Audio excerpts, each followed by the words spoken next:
The characters live fully in this world, and the actors play their ambiguous parts with a remarkable subtlety and deftness. People in the film are neither good nor bad, but we see the development of connections that are never sentimental. And the thing that maybe sums up this contact between people and animals gives us a clear sense of a culture and shows us that communication is always possible.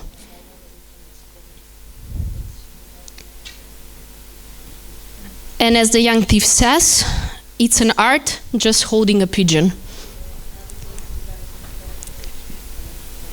Ова беше одлуката токму на жирито, која рече дека во оваа конкуренција на филмови кои што беа дел од фестивалот, дека овој филм се истакнува со токму начинот на кој што го представува овој свет на мал криминал со страст и со сочувство. Ликовите живеат потполно во овој свет и актерите ги играат овие амбигвитетни улоги со многу суптилност. Карактерите во филмот не се ниту добри, ниту лоши, но го гледаме развојот на врските кои што никогаш не се сентиментални. И она што го заклучи жирито беше дека овој контакт меѓу луѓето и животните ни дава чувство за културата и ни покажува дека комуникацијата секогаш е возможна. И како што ќе рече младиот крадец, уметноста и самото тоа да се држи еден гулаб. With this, I would like to congratulate Osman and to hand him the Golden Owl for Best Feature Film on the 9th edition of the Philosophical Film Festival. Congratulations. And there is a certificate. And I would like just to wish him, in the name of the whole festival, for us, it has a great meaning. We are a young film festival, and he's also young. He's 27. Да, 27 години инаку е режисерот, and we are really happy to support a young filmmaker who we think that has a promising career that we hope to follow in the next years.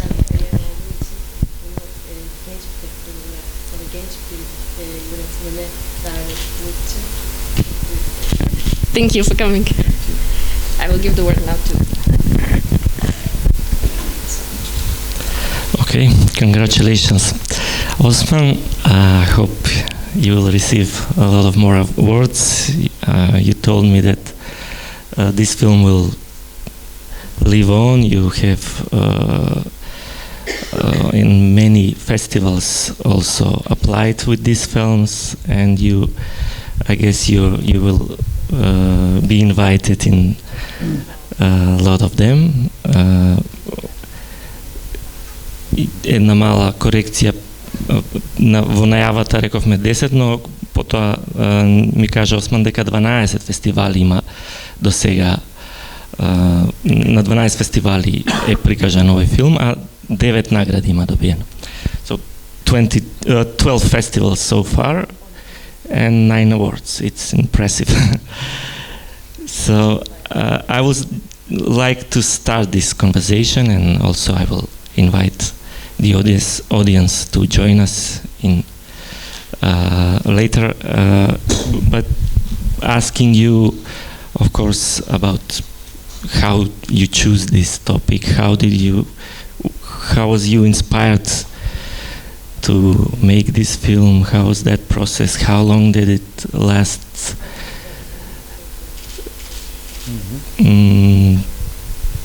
Who helped you the most? I know that you received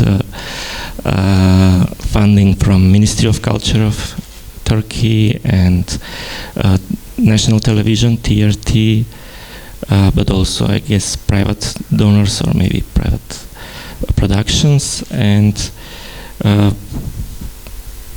shortly explain us this whole process. What was your I don't know, good and bad examples in making this your first film?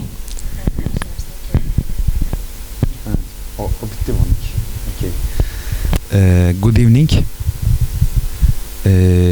Ben bu filmin hikayesini abimden aldım. Çünkü o güvercin besliyordu ve edebiyatla uğraştığı için bunun hikayesini yazmak istiyordu. He take the topic of this movie from his brother. He is interested with literature. He is also a novel writer, his brother, and he gave the story him. Filmin geçtiği yer, izledikleri yer benim doğup büyüdüğüm bir And the place you saw, it's the place Osman born and raised. Yani taşra nasıl çevirirsin bilmiyorum. The place without any tree, more step. 18 yaşıma kadar orada yaşadım. And he lived till his 18s. Ve bütün çevremdeki herkes güvercin besliyordu. Böyle bir kültür vardı. All the people who he knows raise pigeons. There is a culture about that. Abim de onlardan biriydi. And his brother also one of them. Şu an küçük kardeşim var. Yine 18 yaşlarında, o da besliyor. And his now he has another brother. He is 18 years old and he is raising pigeons also. Yani dolayısıyla böyle bir atmosfer var yaşadığımız yani. So there was this kind of atmosphere in his young ages.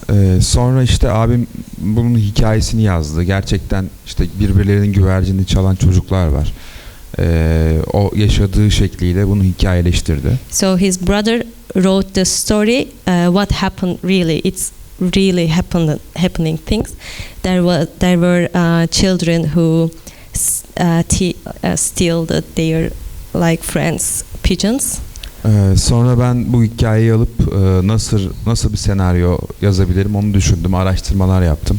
And he took the story and he started to think about how to change this to the script, how to make a movie about this story. İşte güvercin besleyen insanların psikolojisi vesaire, onlarla ilgilendim. And he talked with he started observation about people who raise pigeons.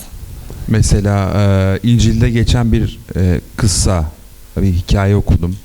He found a short story from Bible, Holy Bible. İşte o hikayede şöyle anlatılıyordu. İsa bir yolculuğa gidecek. At that story, Jesus go to a journey. Ve insanları toplayıp onlara şöyle seslendi. And collect the people around him. And he says, İşte benimle birlikte kadınlar, yaşlılar, çocuklar ve güvercin besleyenler gelmesinler. With me, children, women, and who raise pigeons, don't come. Ben de düşündüm, dedim ki ya bu demek ki çok eskiden beri olan bir olay. And he realized that it's really historical tradition raising Güvercin pigeons. besleyenler güvenilmez insanlarmış. Onu anladım. So people who raise pigeons are not trustable people. Dolayısıyla bu benim ilgimi çekti ve filmini yapmak istedim. He interested with it and he decided to make a movie about that. Yaklaşık bir sene kadar boyunca senaryo çalıştım.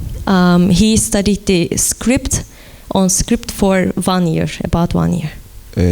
Sonra Kültür Bakanlığı'na başvurdum. Bizim ülkemizde sinemayı destekleyen tek kurum olduğu için. And with the script, he applied to Ministry of Culture because it is the only place to support. Oradan ilk film yapım desteği aldım. And he took the support from the Ministry of Culture for debuting movie. Daha sonra filmin hazırlıklarına başladım. İşte kendi yaşadığım, büyüdüğüm yere gittim. And he went to place where he born and raised to just make an observation.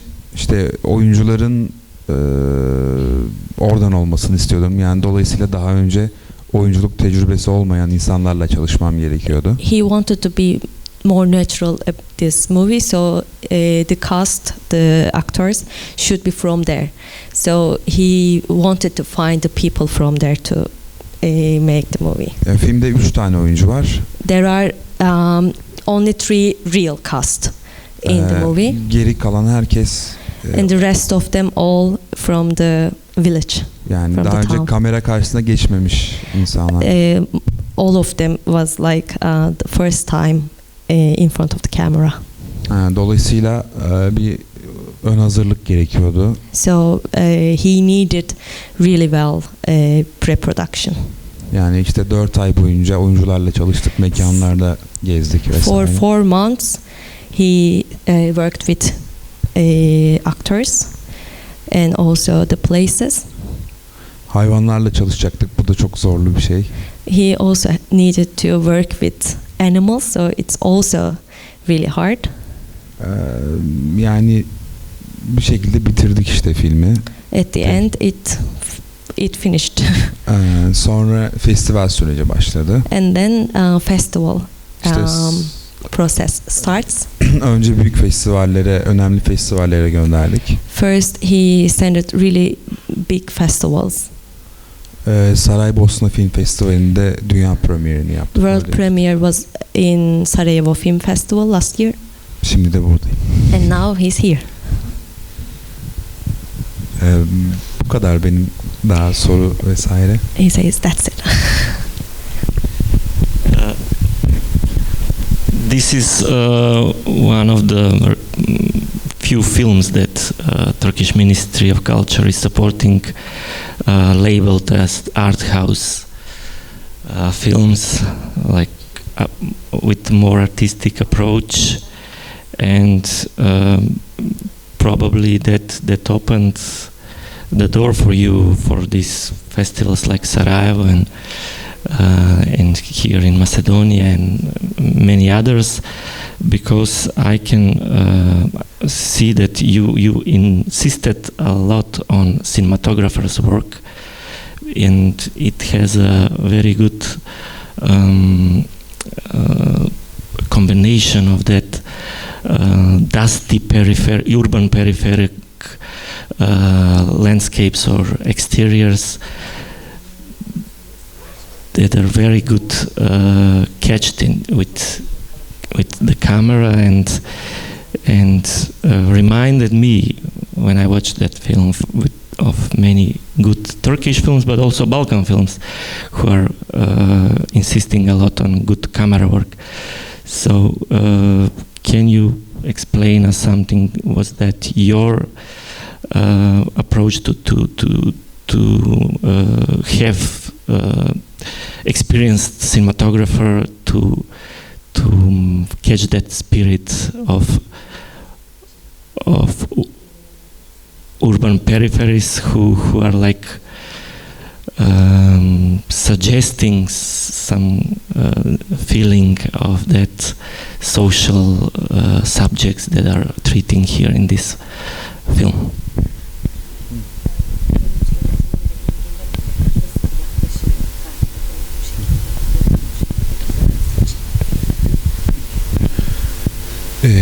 Öncelikle bu benim ilk setimdi. Yani filme başladım ve ilk defa bir sette çalışıyor oldum. First of all, it was his first set experience. Yani daha önce hiçbir set görmemiştim. He has never been on set before. Ve ilk sahneyi çekerken panik atak yaşadım. And he got panic attack on his first scene. Elim ayağıma dolaştı, ne yapacağım bilmiyorum. He couldn't do anything, like he got panicked. Sonra Tarkovski'nin bir günlüğünde söylediği söz aklıma geldi. And he just remember a quote from Tarkovsky. Diyordu ki ben ilk filmimi çekene kadar nasıl bir yönetmen olmam gerektiğini bilmiyordum. And he was saying he didn't know until the shooting his first scene he couldn't know how he could be director. Ben de dedim ki çok büyük ustalar bile, çok büyük isimler bile bunu yaşadıysa Even şu an masters normal bir şey yaşıyorum. had this kind of feelings, so this could be normal something to feel this kind. Sonra planladığım her şeyi geride bıraktım. And then he backed forward all the plans, Ve hislerimle hareket etmeye başladım. and he started with his own feelings.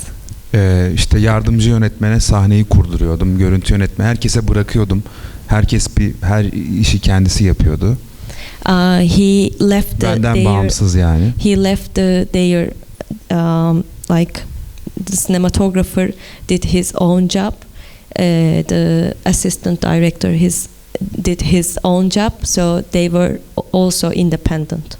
Sahneyi kuruyorlardı ama ben hiç karışmıyordum. He was not interrupting how they set the scene. Sonra sahneyi çekiyorduk. And they make the scene, they make the shooting. Ve ben orada nasıl olmaması gerektiğini görüyordum. Yani bana uymayan yerlerini görüyordum. After the shooting, he could understand which part of the scene is not fits, and then he fixed it. Sonra kendim istediğim şekilde sahneyi tekrar dizayn ediyordum. And he designed after how he wants. Bu tabii hem görüntü yönetmeninin hem yardımcı yönetmenin canını sıkıyordu. Of course, it gets bored some people, cinematographer and assistant directors. Ama böyle bir yöntem geliştirdim kendime. Önce onlara kurdurup sonra kendim görüp. But he made his way with this kind of. Görüntü yönetmeni de Türkiye'de iyi bir isim. And also cinematographer of Pigeon Thieves is a really good name in Turkey. Daha önce birçok sanat filmini yapmış bir isim. He made many art house movie before. Dolayısıyla ona çok güvendim ve He trusted him actually. Çok nadir bir şekilde kamerayı buradan alıp buraya koyduruyordum. Yoksa doğru yerlerde hep barely he said something like changing the camera place, but usually he never interrupt his job. Ben daha çok oyunculuğa odaklıydım. He was more into acting actually. Çünkü işin zorlu tarafı orada hiçbir oyuncu değil. Because the main job is in this movie is acting, because they are not actors, real actors. Dolayısıyla biraz filmin görüntüleri başarılıysa görüntü yönetmenine pay düşer buradan. The success of cinematography is because of the cinematographer. And I guess because you are preparing now your second feature film, you will continue your collaboration with him, and I will ask you to give us some info about your next film. It has something with во најавната шпица кога пишува посветено на Ахмет Тулчај, сега следниот филм кој што ќе го снима Осман е всушност според сценарио на Ахмет, кој што е еден од најпознатите, најдобрите режисери во Турција. Türkiye'de şu anda en iyi diyebileceğimiz yönetmenlerin hepsini etkileyen bir isim vardı, Ahmet Uluçay. There is a name who can affect all the directors in Turkey now. He is Ahmet Uluçay. İşte Nuri Bilge Ceylan'ın birçok filminin senaryosunda katkısı vardı. He has main effects of Nuri Bilge Ceylan's movie also. Ahmet Uluçay'ı biz 2009 yılında kaybettik, öldü. Ahmet Uluçay died in 2009. Tek filmi vardı, uzun metraj. And he had only one feature movie. O filmde bütün dünyada gösterildi. Türkiye'nin dünyada en çok ödül alan filmiydi. And that movie was be screened all over the world. And in Turkey, that movie was the most showed in the world movie. İki tane köylü çocuğun sinemacı olma hayalini anlatıyordu. It was about two a village guy wanted to be cinema like director, cinema people. İşte o Ahmet Uluçay'ın yazdığı bir senaryo var ve Ahmet Uluçay onu çekemeden öldü. And there is one script, Ahmet Uluçay wrote it, but he couldn't shoot because he died. Ben o senaryoyu aldım ve ikinci film olarak onu And çektim. he will shoot this movie as his second movie. Onun hikayesi de bir çobanın aşkını anlatıyor. That story is about a story of a shepherd, story of love of the shepherd. Filmin yarısı düşlerden oluşuyor. Half of the movie is about it with the dreams. Çünkü çoban bir şehirli kıza aşık oluyor. O şehirde deniz var. Shepherd fell in love with a city girl in the steppe, in the moor, and the girl from the city has sea. Ve çobanın yaşadığı yerde deniz yok. And the shepherd is living in a town, really small town, without sea. Onu trende görüyor, trende geçerken camdan görüyor. He saw for the first time the girl at the train from the window. Ve ona bozkırla mı bağlayalım? İşte bozkırı çeviremiyorsun. Yok, çeviriyorum. Ha, öyle mi? İşte bu çobanın bir daha görmeyeceği kıza olan aşkını düşlerle anlatan bir film. It's a movie about explaining the love with all dreams, because a shepherd has fallen in love with someone who never see anymore. Yani He can't see the girl anymore because the train went already. Hikaye çok basit ama yapım çok büyük çünkü çok fazla efekt var. Story is really basic, but the process of making the movie is too much work because there are too many effects, because full of dreams. Mesela şöyle bir sahne var, bir kuyudan binlerce güvercin fışkırıyor havaya. And there's one scene, okay, I don't know that word.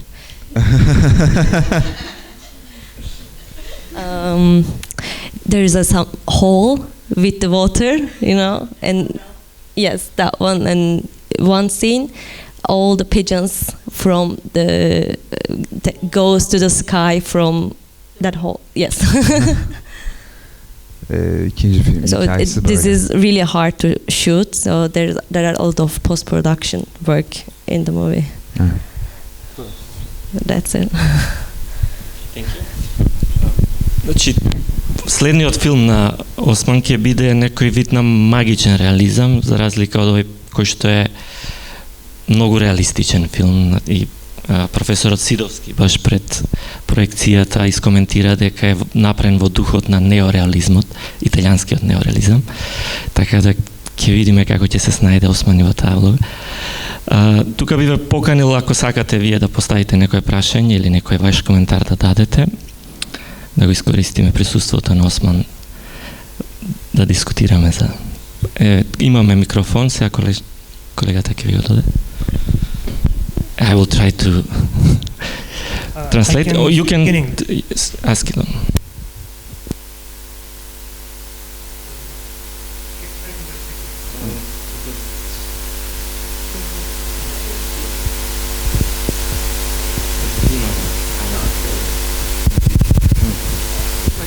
Okay, thank you.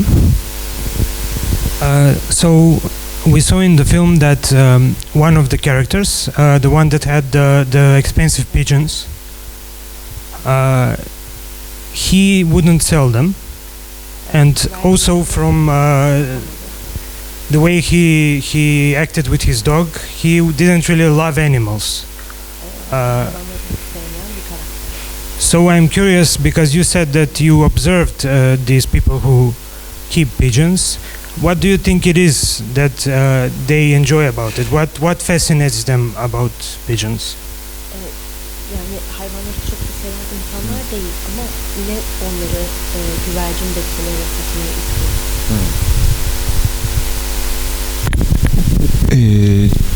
Çünkü şöyle bir şey düşünün. Bir şehir var ve o şehirde bütün insanların çok iyi arabaları var diyelim. Yani herkesin çok çok güzel arabaları var. Think about the city and everyone has really good cars, the best cars, okay? Ve herkes en iyi arabaya sahip olmak istiyor. And everyone wants the best car. Bu biraz mülkiyetle ilgili. Yani insanın mülk sen çevirebilecek misin? Sahip olmak. It's about property, like having something. İnsanlar başkasında olan şeyin daha iyisine sahip olmak istiyor. People always want the better what neighbor has. Bu da insanlığın varoluşundan beri süregelen şey. And this comes from the first existence of the humanity. Bütün kavgalar da oradan başlıyor. All the fights starts from there. Yani o karakter de aslında evet çok iyi görmüş. Güvercinleri seven biri değil ama en iyisine sahip olmak isteyen biri. So that character, Murat, yes, you are right. He doesn't like the animals, but he wants the best animal. He wants the best pigeon. Yeah. Thank you. Thanks.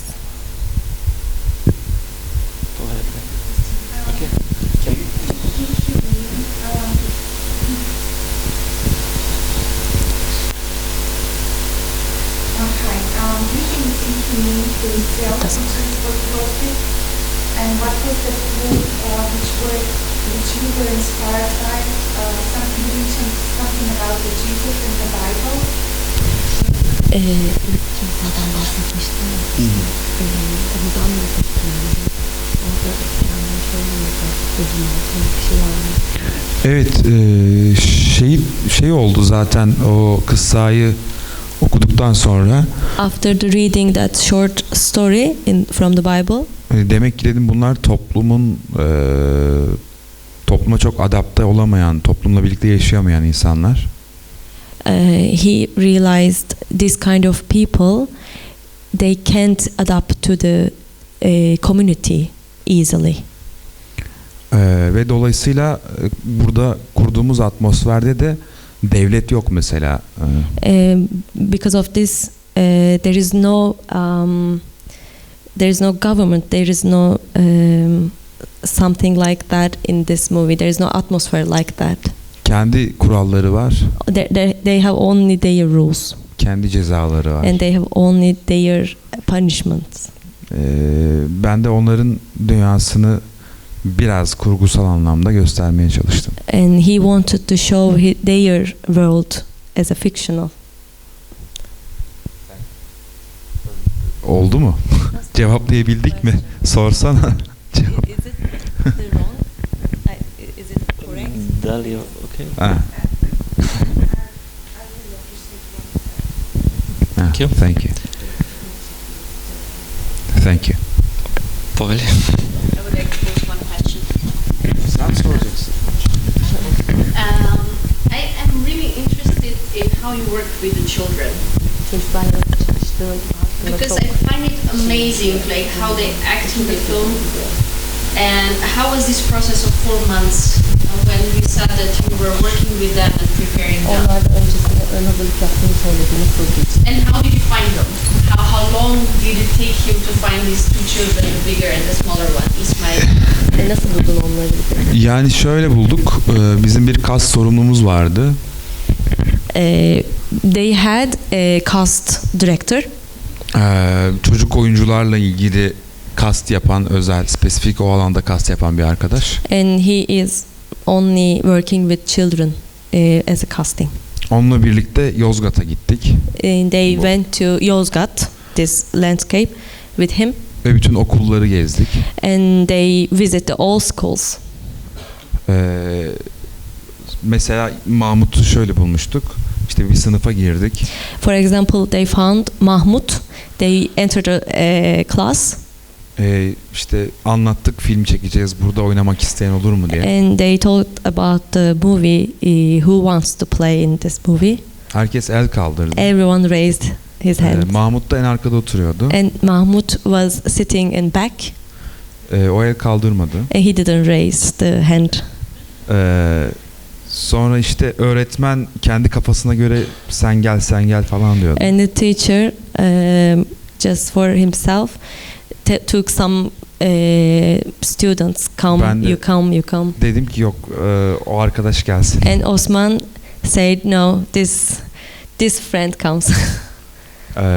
Sonra işte ona söyledim, dedim ki ya oynamak ister misin falan. And they told about the movie with the boy. Olur dedi. Dedim, peki niye el kaldırmadın? And he said, okay. And Osman asked, why you didn't raise your hand?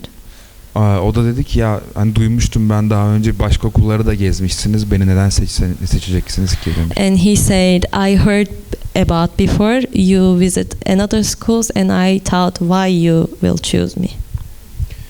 Şimdi Mahmut karakterini oynayan Seyit ikinci filmine başladı. Başka bir filmde oynuyor ve ana karakter yine. And now character Mahmut is Sayed started his second movie. Now he's oyunculuk also dersi alıyor and aynı he's zamanda. taking Türkiye'de, also acting class önemli bir oyuncudan ders alıyor. and from very important actor. Yanlışlıkla oyuncu oldu yani. So he randomly, mistakenly became an actor. Yani onlarla çalışma sürecimizde ben oralı olduğum için, Yozgat'ta olduğum için hani nasıl davrandıklarını falan iyi biliyorum. He could actually imagine their behaviors, their actings, because he is from there, and they could imagine how their mind works, how they think about. Zaten Mahmut oynayan çocuk beni çok şaşırttı, yani sanki oyuncu da olmuştu. And Mahmut Sayed was surprised him so much because he had natural talent. Dolayısıyla böyle bir çok ön hazırlıkta bir hafta sadece sahneleri çalıştık, okuduk birlikte. In pre-production, only 1 week, they read the dialogues, the scripts, that's it. Ve sahneyi çekmeye başladık. Mesela şöyle şey oluyordu. And then they started to Birçok shooting. iyi oyuncuda, yani profesyonel oyuncularda bile sahneyi genel çektikten sonra yakına geçtiğinizde aynı oyunu veremiyor. Most of the actors or actresses can't make the same acting when you make close-up shooting. Ama Seyit yakında da genelde de aynı oyunu oynayabiliyordu. Played the same actions in close-up or wide shootings. Oldukça başarılıydı. So he was well successful. Thank you. Okay, we will close this conversation. I will just comment only one thing in this film, which is my impression, because I knew I met a lot of people who are keeping pigeons, who are having that hobby of having this stock of pigeons in their neighborhood community, and I've met a lot of people in Skopje here, and I didn't had that impression of loving solitude, of being outsiders, but opposite. They are very funny guys, like local philosophers, knew a lot of good stories to tell, and they are very good company for the people who come to see what are they doing in their neighborhood. So I really miss that kind of character in this film, like some philosopher, local philosopher, small town philosopher who can talk a lot about world affairs from his viewpoint, and to be funny at the same time. But that is just my impression.